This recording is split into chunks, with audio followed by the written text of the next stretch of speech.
Hindi naman masakit, di ba? Oo.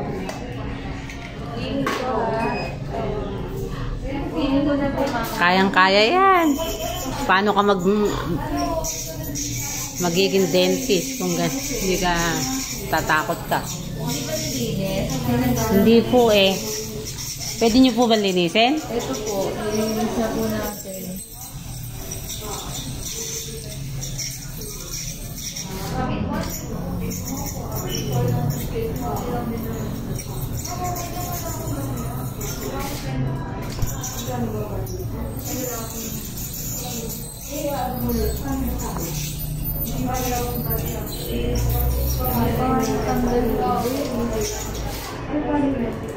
Kala ko nga dilinis, inalis lang pala niya yung mga dikit-dikit.